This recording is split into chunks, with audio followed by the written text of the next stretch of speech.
Good afternoon. Thank you very much for granting us this interview. Can you tell your name and your profession? My name is Nguyễn Loc, as known as Nam Loc. I am Director for Immigration and Refugee Department for Catholic Charities, the Archdiocese of Los Angeles. Can you tell when you came to United States and in which way? I am one of the first wave came to the U.S. At the end of April 1975. I actually arrived in Camp Penitence the first week of May, and I remained in the camp until the camp closed, which is October 31st of 1975. And of course, I left Saigon on April 27. So mostly at that time, the people was evacuated by the airplane. So I was been evacuated by airplane and arrived in at first at Clark Air Force Base, and then transferred to Guam for about a week, and then came to California and stay in refugees camp called Camp Penitent. Can you share with us? Có cần giấy đó. Chú có cần cái đó? Yes, I do. Why? You're gonna reflect? No, I can hear you. Nếu mà chú bỏ tay lên, Okay. nghe được. Cái điều khiển này nó Okay. sensitive đó. Okay, chú. Can you share your thought and your feeling during that time? Were you single and you left with your family? How's that go? So. That was a panic, very panic, and no one can plan except someone who well planned. I'm among those panickers, and we have no plan. Actually, our plan was my family, my young sister working for the U.S. government, so she'd be able to be on the list of evacuated at that time, along with her family members, which is including my parents and 10 brothers and sisters. We have a big family. Except me, I was in military, a reporter, working for Vietnamese Air Force, Art Force, Vietnamese military. So I'm not on the list of, I can't leave at that time. But then in the last minute, those like my family are supposed to be evacuated, supposed to be in the first group to be evacuated, then they've been left behind. The U.S. government somehow so panicking and left many people, among them was my family. And I am not supposed to be in the list, not supposed to leave, then somehow I get out in the last minute. So I arrived in the camp unexpected that only me, and I still hope that my family somehow get out of camp. That's why I asking the camp commander permission for me to stay in the camp so that I can wait for my family at least. By two reasons. Number one, I'm so lonely and worried about my family. And number two, I'm just don't want to get out of camp. I want to be with my people, hopefully to join my family. So by that two reasons, I been granted permission to stay in the camp with one condition, that I have to volunteer and working for some agencies, and I don't mind to do so. But like the situation, like many people, lonely, confused, hopeless, angry.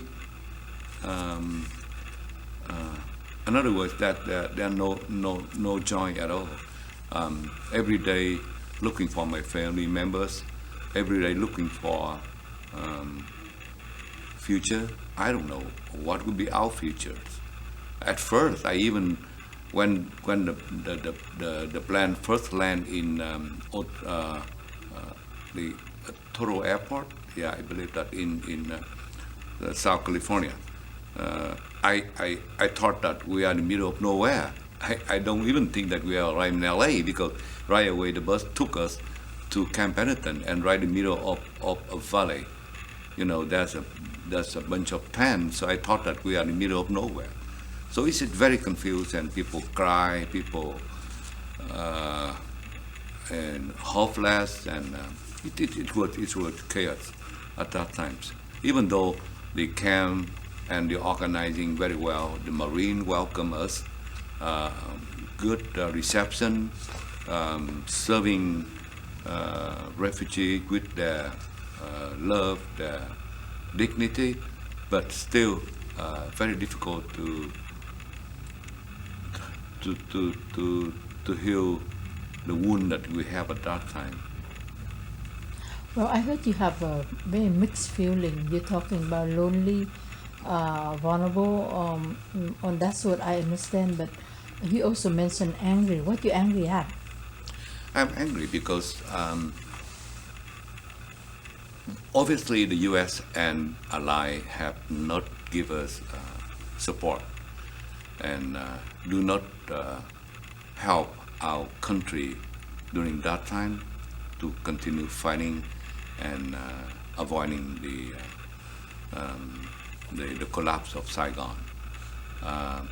I'm angry because the more I see the planned evacuation plan, the more I think the U.S. and the ally already know the plan in advance.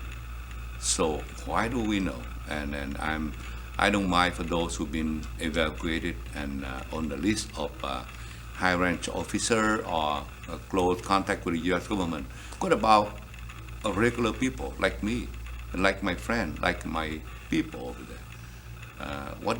How their life going to be faced with when the communists take over? What about my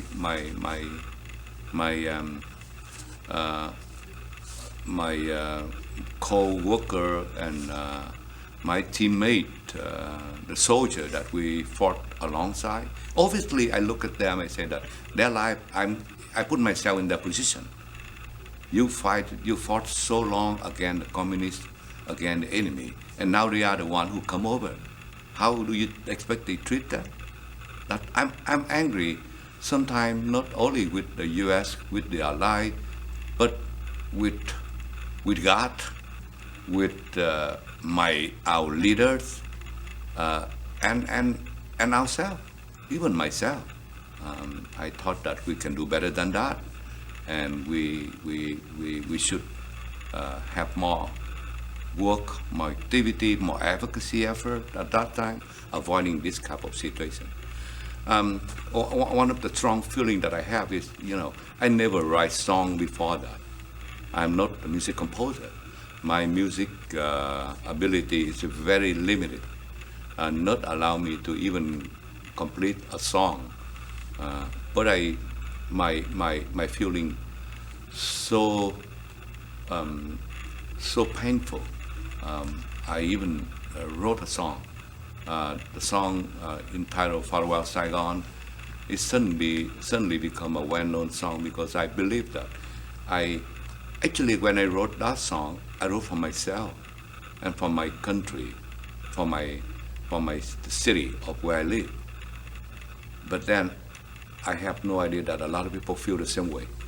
And that the pain that I have, the anger that I have, the love that I have for my country, and the miss that I have with my family was helped me to create that song, and I suddenly complete the song in the camp. You involved with the rock music group, young group in Saigon. Can you tell me a little bit about them and what their activity, and do they have any connection with the anti-war in U.S. or around the world? Oh, thank you for that question. Actually, like I mentioned to you earlier, I'm not a music composer. I'm not a music. I'm not a music player or singer. Most of my activity when I was young, especially involved with the group of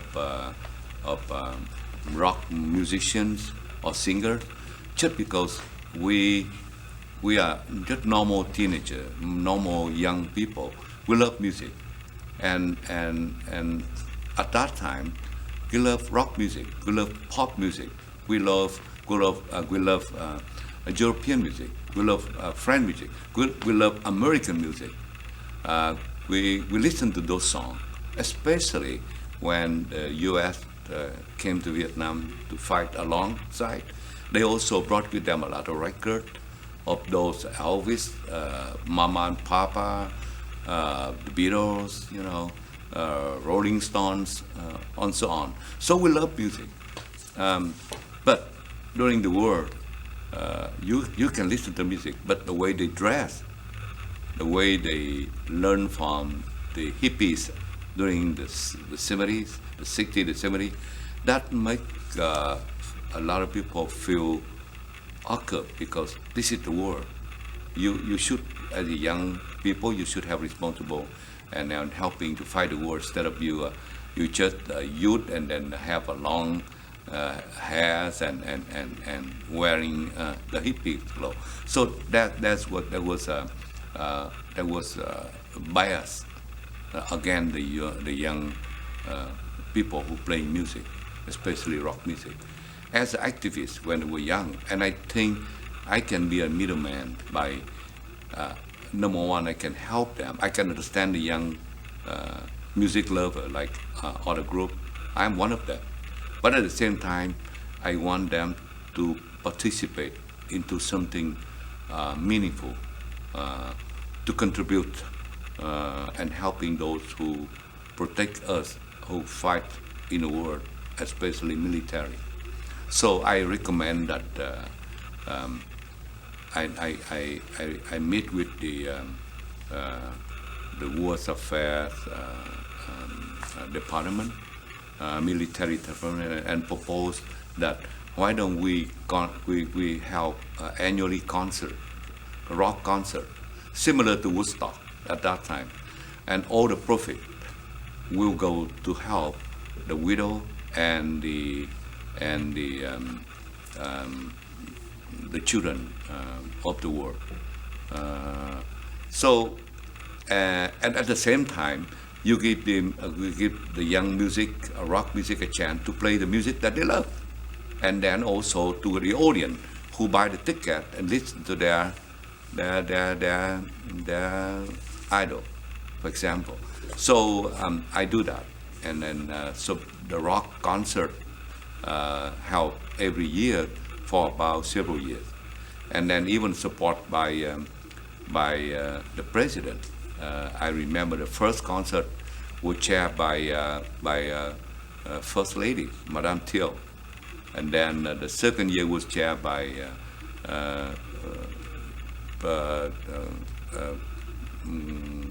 I remember that was a General Trần Văn Trung wife.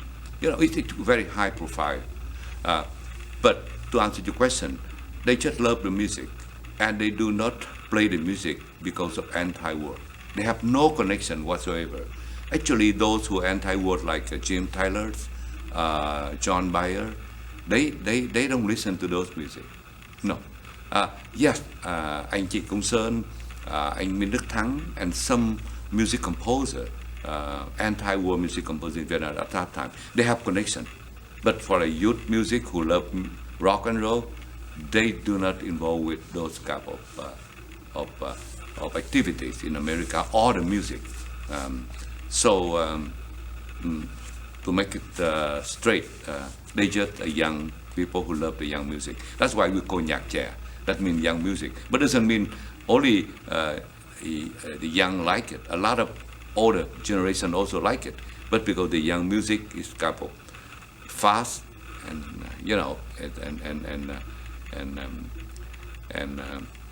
attractive to the young people. So, as the young person at that time, how do you feel about the war going on around you? You see people die. You see the country that destructed, so far and so on. What do you feel? Of course, any country in the world, at work, anything you say is happen. I am working for a press corp for the 5th Infantry, and also for other group that I have a chance to go out and make and do war report. But my connection with a lot of young soldiers, I can tell just they are feeling just like you and me. Nobody wants to die, but every who joined the army have responsibility not only to protect your country, protect your goal, freedom and democracy, but also protect yourself and protect your family. And I witnessed my teammate and my friends and the soldier that I see, I met, they die almost every day, every week. I see that. For me, military was very. I treasure the time that I was in military because that taught me a lot of how to live, the courage, the sacrifice, the mutual respect, and also at the same time the leadership. I've been meeting a lot of leaders. Some are great, some are terrible, some are very courage, and some are just doing just terrible things. Some even take bribe, some even deal with the enemy. So that a lot of things happen, and that is society, that is the world. So, but in general, I think we win the war, and I strongly believe that we win the war because look at the young people who we fought alongside with them, who joined the military, the Navy, the Air Force. It's my generation. They fought with pride. But unfortunately, like I said, that we not control the war. Somebody else control the war. That makes us fail. So, in your opinion, do you think that American press or Western press report the war fairly for both sides, North Vietnam, Communist Vietnamese, and then South Vietnamese army? I do not read the U.S. Press at that time. I do not follow U.S. press at that time, so I don't know how. But with experience that we have recent war that the U.S. involved, I think the most recent, the U.S. I mean the media in the last 20 years is more accurate and more fairly than the one before, because I believe that they won't have much opportunity or we don't have much information. Someone who just dominated the media world, but now they have people can have phone and TV and they can we know they report. We probably with or without the report we can find out information in a minute. Not like before, we have to depend totally on a reporter, so they can make it. So I don't know how to answer the question. Okay, thank you very much. We're back to the question that we have prepared for you. Since 1975, you have worked for an NGO to help refugees. you would a refugee yourself. Can you share your experience when you were at refugee camp in Guam, in Camp Pendleton, and later when you settled in U.S.? I already talked about that in the beginning, that I came unexpectedly, be able to get out Saigon in the last minute, arrived in Clark Air Base, and then to Guam shortly, and then come to Camp Pendleton. And I'm one of the last refugee left the camp because, like I said, that I'm volunteer stay in the camp until the last minute. So the last day they signed me up and then let me to authorize me to have the paperwork to get out of camp. I survived by myself. During the time I work in the camp, I saved some money and I be able to buy an old automobile. I drove the car to Los Angeles. That is the nearest. Just Los Angeles, because for me, everywhere the same. You have no relative, you have no sponsor, you have no friend. So wherever you can survive. And I do practice how to survive in America when I working and living in Camp Pendleton.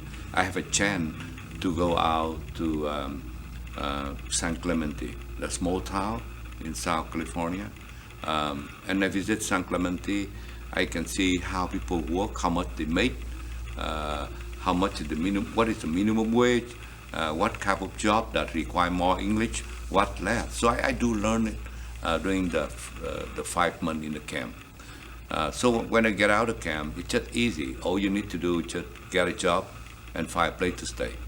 I arrived in Los Angeles about 11 o'clock in the morning. I asked my co-worker to give me a couple of places who have job opening. And I plan to interview, to go to apply for 3 companies. But to the second company, I already accept the job as assembly for water bath company. They make a water bath. So I got a job. I got a job about 2 o'clock. And then I'm looking for a small apartment in Inglewood, near LAX right now. So I got an apartment for $175 a month. That's where my life started. And I worked there for about almost a month. Then somehow when I get paid, they pay me like every 2 weeks. And I get after tax, I take home about not even $200. So I said, well, that's just enough to pay for the rent. Then I need money to survive. So I think about how to come to USCC, which is the Catholic Charities of Los Angeles. They are among of the resettlement agencies helping refugees. So I make appointment and I come to visit them and collect some of the assistance for refugees, which is everybody receive about $300. At first, I don't want to collect it because I feel like I want to start my life with my empty hand. But after almost a month working with very low pay, I need to buy some pot and pan, to some clothes, some kitchenware so I can cook for myself. So I say, well, let put your ego in the closet. Let's go and collect $300. And that's the turning point of my life. When I get there, the director of refugee program, I have no idea that she's looking for me all over the place because she said that we now, the government funding a special program called Southeast Asia Supporting Service Program. They're looking for someone with some experience for refugee. Actually, there are no one with refugee experience. I am very few because I work in the camp. So the camp commander recommended to her that, oh, you may want to contact that guy. But they have no idea where I am. So after I meeting with them, they offered me a job as a case aide. with little English, but I start to helping a counselor and also the social worker to connect with the Vietnamese refugees, helping them.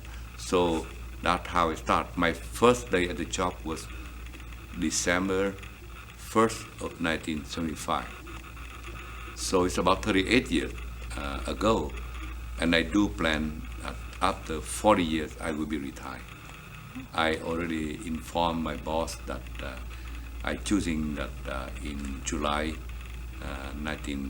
2015 will be my last day after 40 years serving refugees with NGO.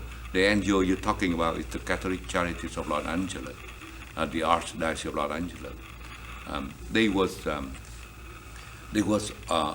one of the largest diocese resettle refugees. In other words, they resettle the largest refugee in the country.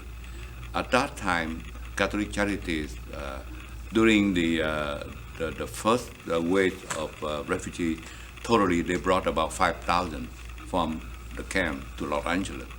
And then during, after that was the boat people and ODPs and other group, they resettle about, some year they resettle up to like 5,000 a month. It's a great number. So Catholic Charities was my first and then my only NGO that I served. So you recall in Southeast Asia hosted Vietnamese refugees while they were waiting for resettlement in U.S. and to other countries. Did you know the number of the refugees in each country at that time, and which were the biggest challenge in terms of dealing with the authorities of the country, during refugees were there? Well, the refugees movement have changed from time to time. Everybody thought that after the first wave, the U.S. received about 125,000 refugees, mostly of Vietnamese, and along with Indo-Chinese refugees, that means including Laos and Cambodia. But we thought that's it. So the program that I worked with was planning for 1 year only, Southeast Asian supporting street program, but we are helping refugees from Vietnam, from Laos, from Cambodia, about 1 year. But unexpectedly, after that, in 76, that some more people still get out by boat. And then 77, the increased number of people get out. And then 1978, at that time, then not only the U.S., but the whole world involved, because when the boat people get out, at the first group, like 1976, so the U.S. and some of the U.S. Navy still can rescue them and bring them to the U.S. But starting 77, small people come out, especially starting 78, and 79, when Vietnam and China involved in the war, and Vietnam starting applying the anti-Chinese policy. So a lot of Chinese get out by boat, even they organized by big ship. So they all over the world, and majority of them was in Malaysia, Thailand, Singapore, Philippines, Hong Kong, and Indonesia. So those countries involved, but majority of them was in Malaysia and in Hong Kong. Now, at that time, again, the world did not plan for that exodus.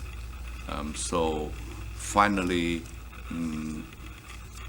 the people who escaped by boat, more people escaped by boat, and the peak was in 1979, one of the highest, like over 200,000 people get out at that time. So the war become involved a lot of resettlement country, which is involved Canada, Australia, France, England, Norway, Israel, the freedom country, and of course the U.S. was involved and sponsor and screen refugee and bring them to their country. especially some of there was a policy that any country rescue the refugee by ship or by boat, they will be resettled that refugees. For example, like in Germany, the German people, or even organizing a rescue mission to rescue them. My two brothers and 5 of their friends was rescued by Kuwait ship, and they brought them to Kuwait, but Kuwait have no idea who's the Vietnamese refugee, and they was in Kuwait. They was in jail for about a month before I can bring them out of Kuwait. So it's all over the world, but like I said, that majority, like in Switzerland, Greece, even Kuwait, I told you, South Africa, I mean all over the world. The Vietnamese refugees were all over the world, but majority of them was in Southeast Asia. Thank you, sir. For the statistic, you're talking about statistics, right? Yes, yes. Actually, from the refugees starting in 1975 and until 1994, 95, when the comprehension plan of action come out, that means the world want to stop both people. So they come out with a policy, number 1, to stop resettle refugee. Number 2, start repatriating them. So that means to discourage people get out because almost 400,000 or more than 400,000 people die in the ocean. So that's tragic. So the world feel like enough is enough. So the total refugee get out from 1975 to 1995, within that 20-year period, about 900,000 people. That not including 400,000 die at the sea. And among them, about 130 in 1975, 50,000 of them was the people walk by feet, walk through the jungle to Thailand. They call walk people, and then then all of them, the other was boat people. Wonderful.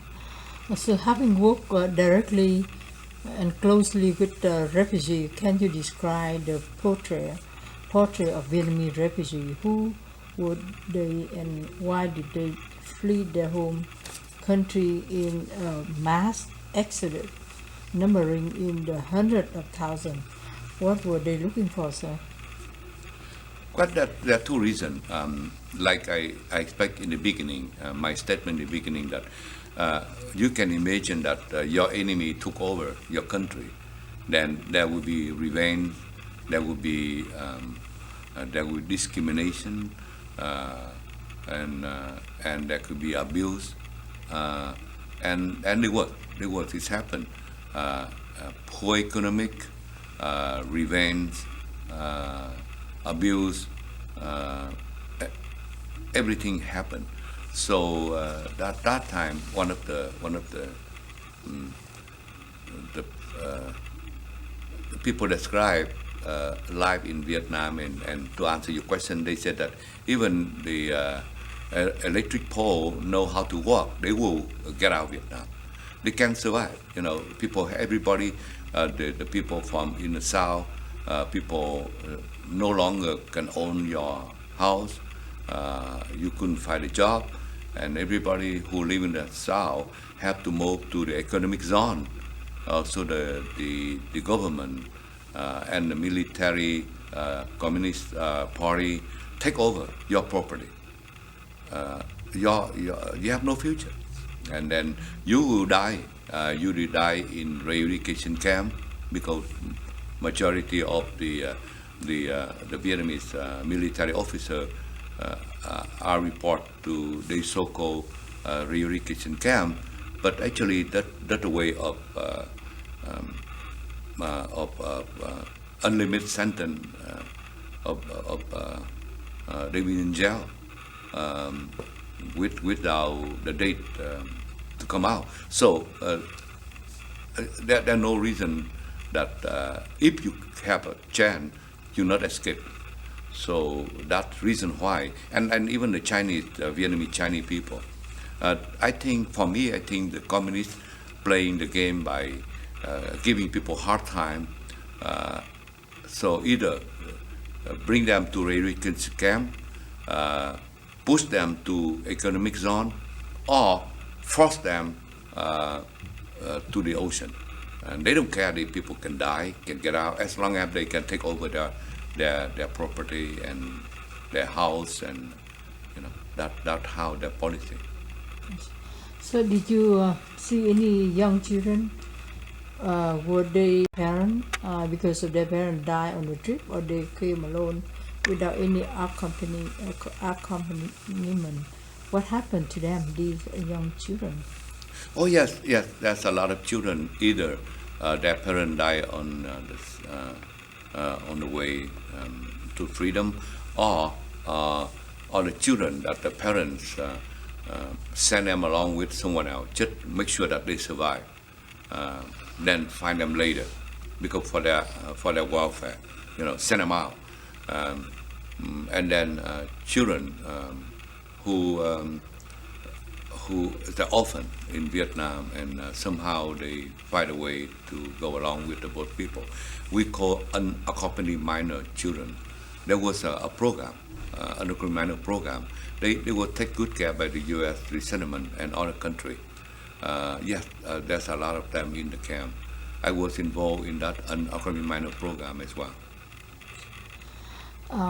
Many people, both people were robbed, raped, and killed by pirates. What kind of assistance did they receive from United Nations High Refugee Commissioner or the governmental agency or NGO? Do you know anything about that?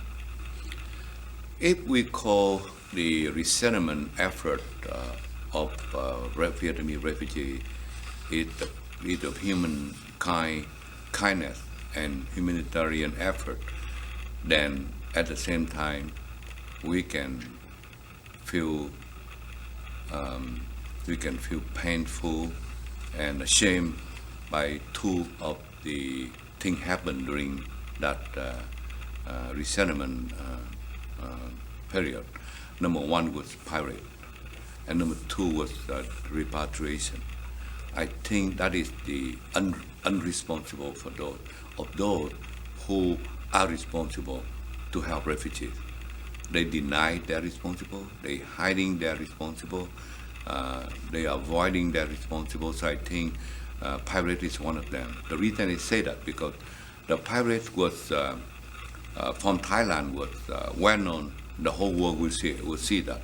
I remember 1981, the number of boats was being robbed and stopped by pirates was up to 77%. And then in 1982, about with some effort, go down to like 62%, and then 83. Let me repeat. 81 was 77%. 1982 was about 62%, and then 1983 was lower. I will tell reason why, but when the pirate was involved, and the U.S. does have an effort to work with the Thai government. In 1981, they have a joint effort. The U.S. Spent about $2 million for the effort of against a pirate. But then in 92, the program was suspended because the Thai government said that, no, we need about 30 million. And the U.S. say, no, I don't have that much money. So they are abandoning the program. However, other countries in the world can stand it, so they get involved. They do spend some more money. But Thai government somehow the NGO and other freedom country criticize the Thai government did not do a good job of control their ocean, that allowing the pirate. Actually, some of them was a fisherman. The pirate, they are fishermen, and they are villagers. and take advantage of the system and go out and did it. But fortunately, in '83, we tried to let people in Vietnam know about the incident. So don't take a risk. And also, we start talking about the ODP, Orderly Departure Program, avoiding people keep coming out and avoiding this type of incident.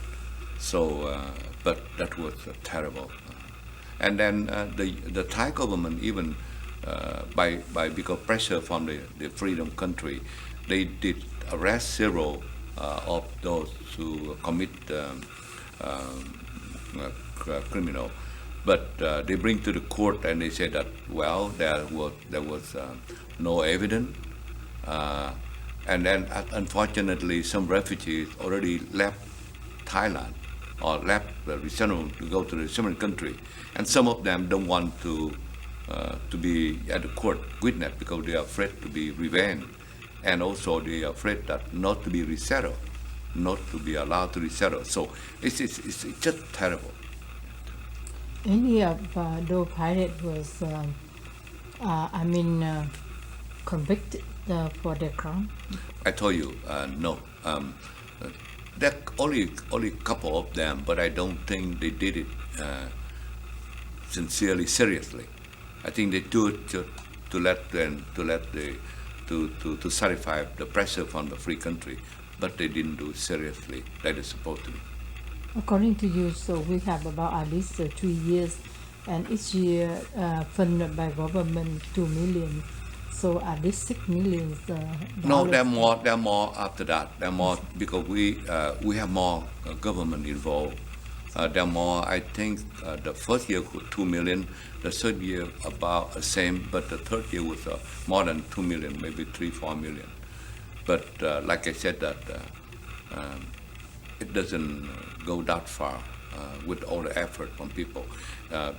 And to be honest, it's also difficult because you have to have airplane to control the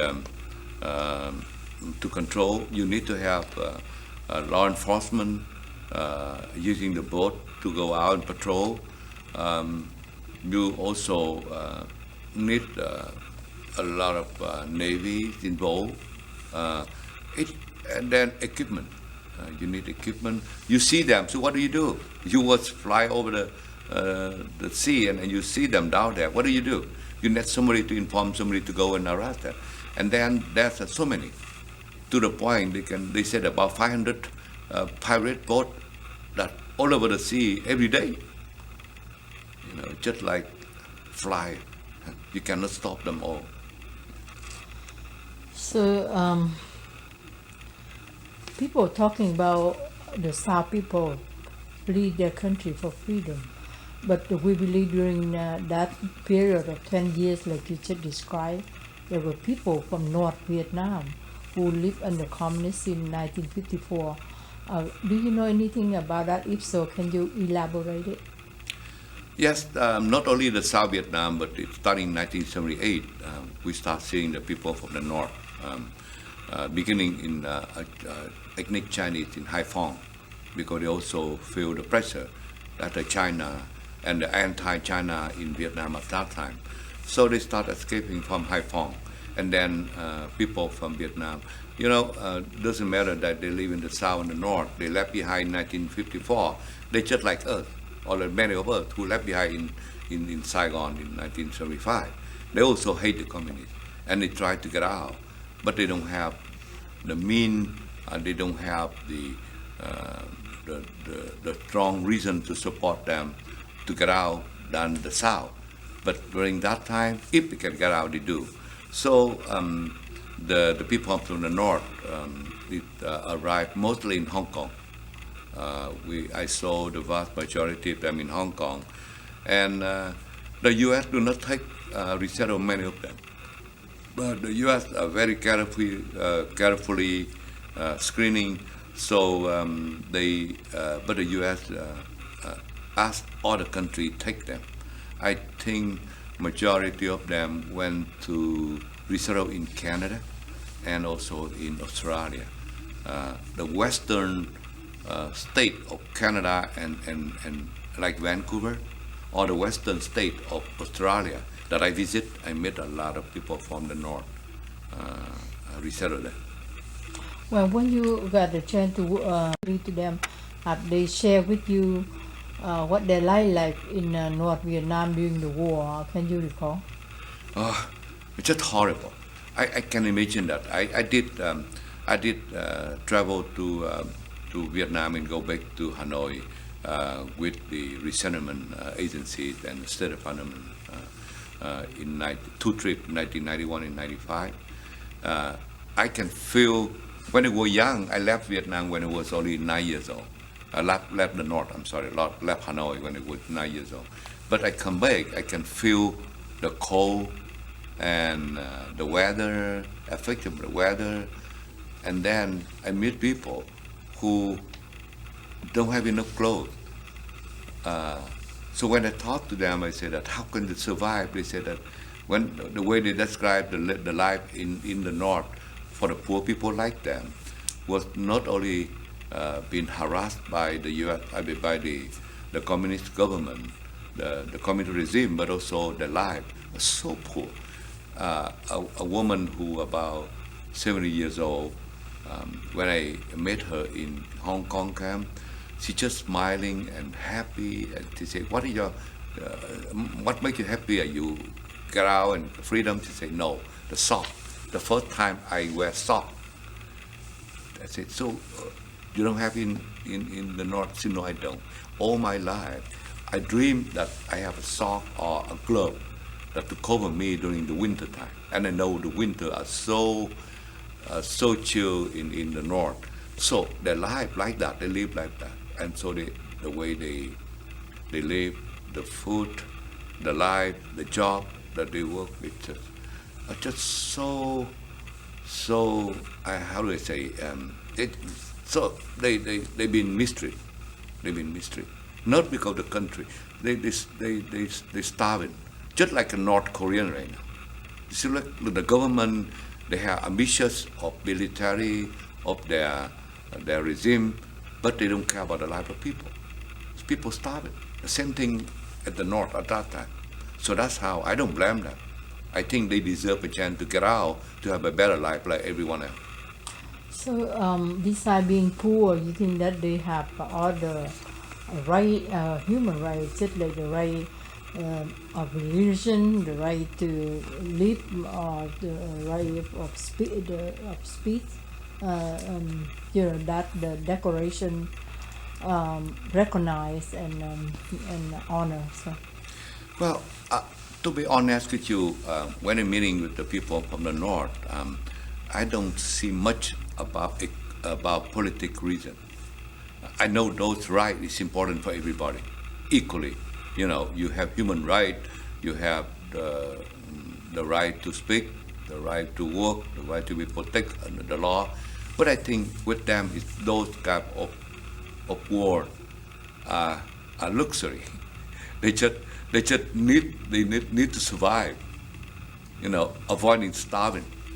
So they can get out because they want a better life. But then, of course, they not get out because I want to speak, I want freedom. Yes, they do want a freedom to live, to be a human, like you said, a human right, to treat as a human. But for them, was those type of reason was not until they have food to eat. So what caused for them to be poor like that? Like I said, you know, you can see the North Korea regime. All the government spend money for war, okay, to protect their party, the Communist Party. Spend all the money for the war, send the young people to the south and fight, and the people, and no job in the north. There are no factory, just poor. I mean, the economy was one of the poorest in the world at that time. So that's why I said that people want to speak up. They cannot speak up. They want to get out. That's how I can see. Lately, yes, now they know because the effective, the influence from the South lately in Vietnam. Now they stand up and ask for their right. They stand up, ask for their right to speak up, their right to be treated as a human. But like you compare, go back to the boat people era, I don't think that is the main reason to get out. Yeah, but it still puzzles me because when you said they were so poor and the government used all the money for the war, by the time you came back it was 1985, so it's what, 10 years later? No, I come back in 1991. 91, so even 16 years later, Right. they still that poor. Very poor. They still very poor. At that time was clear. Those who come to the South and those who I must say that who took the property for the people from the South, mostly the military officer or the government, they become, wealthy people because suddenly they own a big house in the South. They can sell, they can make money, the property. But for the people who left behind, they're still very, very poor. Thank you, sir. Do you have any experience dealing with on-foot refugee? What was their situation? What was their chance of surviving compared with the boat people? Oh no, they have much less chance than the boat people. Because with the boat people, you have a group of people. Can someone, if something happened to you, someone will be helping you at least. Or if you facing with the pirate, for example, that will be a group. We all fight together. But for the people who get out of Vietnam by foot, was very lonely and very a very small group, and they physically they've been physically abused because they have to use their own power to walk. For the boat people, at least they can sit or lay out on the boat. That fortunately we have only about 50,000 compared to 500,000 boat people.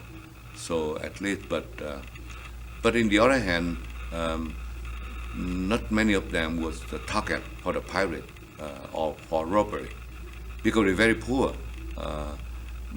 The reason that the pirate try to rob the boat people because a lot of people be able to bring gold with them or money with them. But for the boat, for the people who work by foot, I don't think they have enough money. My family have someone who walked through the jungle, and my sister, two of my sisters was people who get out by foot, and also my friend in Chuk Ho, also one of them. So I'll be able to talk to them about that. So what kind of ratio we talking about? We talk about boat people about half perish on the ocean. How many on-foot people die in the jungle? You said that 50,000 of them made into the land, free land. How many percent in your estimation that die in the jungle? I don't have that estimate, or I have no idea about that. I didn't look into that. I can't answer the question. Okay, thank you. Repatriation program, can you explain why refugees were sent back to the homeland they have fled? I told you that repatriation is one of the horrible thing happened during the refugees resettlement of the Southeast Asian refugee or Vietnamese refugee.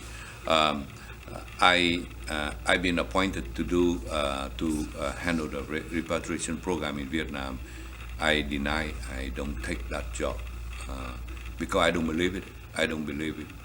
There's such repatriation. I don't think the Vietnamese Communist government will be treat these people fairly, and then the U.S. And free world country set up a control system. But with my experience with the communists, they're gonna file a phone report and they can. I don't believe that the program can be implemented seriously or properly. So again, like I said, I'm not involved with repatriation. Some of my friends, they took over the program, but according to them, also they have nothing but hard time dealing with the Vietnamese government. So you don't deal with that. I won't ask you the next question, which is about the North. Vietnamese refugee was sent back to the North. So the next question will be: did the United Nations High Refugee Commissioner or the U.S. do anything to help these repatriated?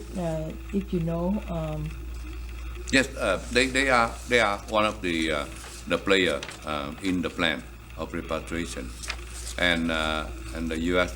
High Commissioner representative was in Vietnam to follow for that program. But like I said, that the Vietnamese communists can play a lot of manipulating the system. So I think they don't have the total control or even resort to follow up the program properly. This question related to them, but before they sent back, I visited the camp in Galang last year, and I still see a lot of picture of people who involved in a bloody demonstration, against the repatriate, policy. Did you know anything about it? If so, please share with us information. And anybody would in U.S., especially Vietnamese American community, do anything to help them? Oh yes, we was heavily involved. But what we do is just demonstrate to put pressure to those government and the U.S. government and the government of Hong Kong, Malaysia, the Philippines, those countries who repatriate the refugees, Thailand, and of course their bloody demonstration and forced repatriation happen in. Everybody can see it on TV every day, and happen in Hong Kong, like chaos in Hong Kong, the clash with the law enforcement, with the police there. Everybody know that, but the Vietnamese refugees, the Vietnamese community outside Vietnam, all over the world, constantly demonstration, and we was involved, and I think many communities was involved and demonstration and how do I say, send them requests and advocate on their behalf. The only one country that will be able to succeed, thanks to the Catholic bishop in the Philippines. The church will stop the government to doing so, and with the condition that the government asking the bishop that take care of them. The government not going to take care of them, and the bishop say yes, and then we'll be able here the Vietnamese community thanks the bishop, thank the Philippine government, and we organizing some kind of fundraising to build Lang Vietnam, so that they can be able to stay without government expand. That's one of the most success story, and I wish that other countries would follow the Philippines to do that. Most of the refugees were very CCB. what exactly, you already said, but can you say it again? What exactly USCCB stand for, and what role did USCBC play in the effort to help and find refugee a permanent home in a new land? So, USCC stand for United States Catholic Conference of Bishops. I should say United States Conference of Catholic Bishops. which is or the bishop, the leader of the Catholic community in the U.S. So they are leaders, and they are oversee about almost 200 Catholic dioceses in the country, and their request each of the dioceses come out and with their parishioner to help refugees. They was heavily involved in 1975 until now. They still resettle refugees all over the country. So the United States Conference of Catholic Bishops, that house stand for. However, the USCCB is just one of about that time was 13 voluntary agency resettle refugees. Most of them was religious agencies like Lutheran Church World Service, War Relief. Then they have International Rescue Committee, Africans Committee, some other agency as well. Wonderful. Looking back of the crisis of refugee in Southeast Asia, what do you remember the most? How do I say? I remember the most was the commit to live in with the dignity, with the life, with dignity, the life with the human right and the freedom that the Vietnamese people had fought for and continue to fight for it. So that's the whole thing. That's the whole thing. Even the war, that's how the wars happen. If everybody don't care about that, they can live peacefully under communists. But no, we fight against that. Even now, under communists, still people start fighting against the regime because they're looking for freedom, democracy, and a human right. So the war starts with that, and our life ends up with that. And why the refugees, both people walk through the jungle, people escape by plane, or whatever reason, we have to live away from our country because of that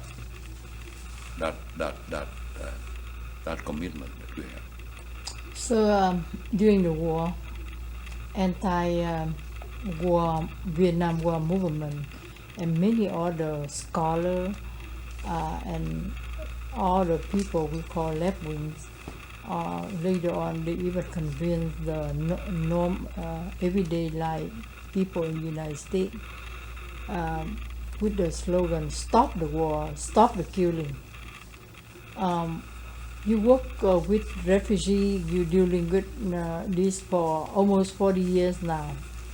Looking back, what can you give an answer to the people who asking stop the war the way it ends? Well, no one won the war. Obviously, I don't want the war. Stop the war, but they stop the war by depends on the reason. They stop the war. The people who at that time stopped the war because I believe that they're naive.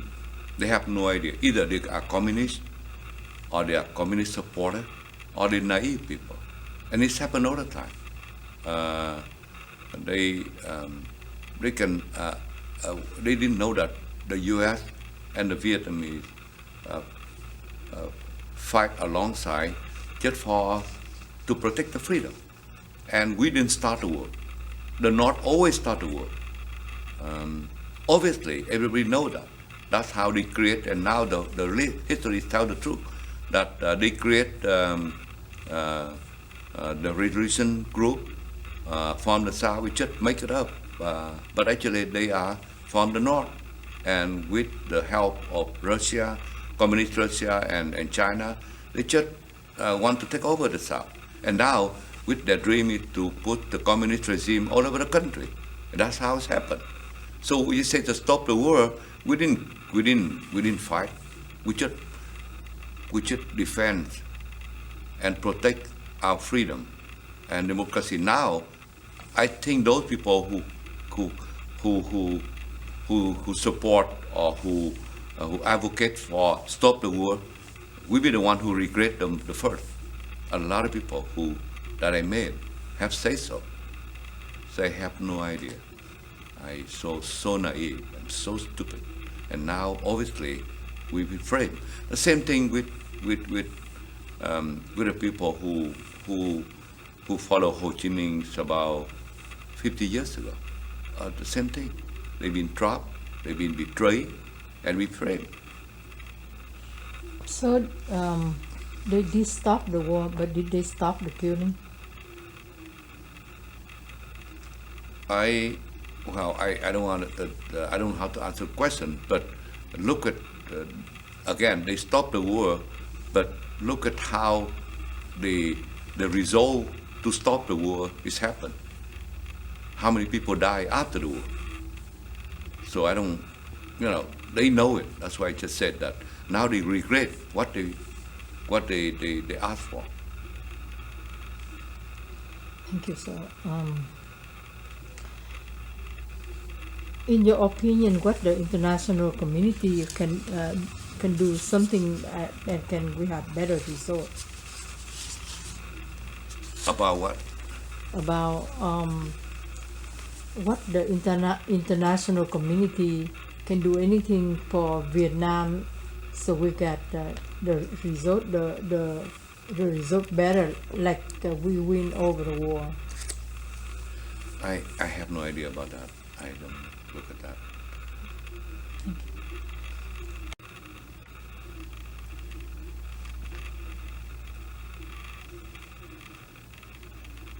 How have your experience changed your perception of the aftermath of the Vietnam War and added you and given you insight into the heritage of Vietnamese American and Vietnamese refugees? It's not changed. I think our heritage is still go on with the original Vietnamese who love freedom, democracy, and human rights. It go back to, like I said, that go back to the era of Ho Chi Minh when he in the 40s, there's a lot of people follow him, and because they fought for independent, freedom, Vietnam. But finally they find out that he framed them. He's just using them so that he can promote the communist regime into the system. So a lot of people left Ho Chi Minh 1940. Among them, my parents' generation. And now, then after that, we left. A lot of people left the north to the south because they don't want to live with under communist regime. Unfortunately, only 1 million can get out with the limited evacuation operation. But then, again, in the South, in 1975, that saw the whole war, that also the Vietnamese original accepted that, the risk their life for freedom, democracy, and human rights. And now, people in Vietnam at this time, it's happened. People stand up and fight for their right, for freedom and democracy. People in the U.S., the young generation now, following the old generation, continue to advocate on behalf of their people in Vietnam. Even they are born in the U.S., they still heritage the original Vietnamese of love, freedom, democracy, and human rights.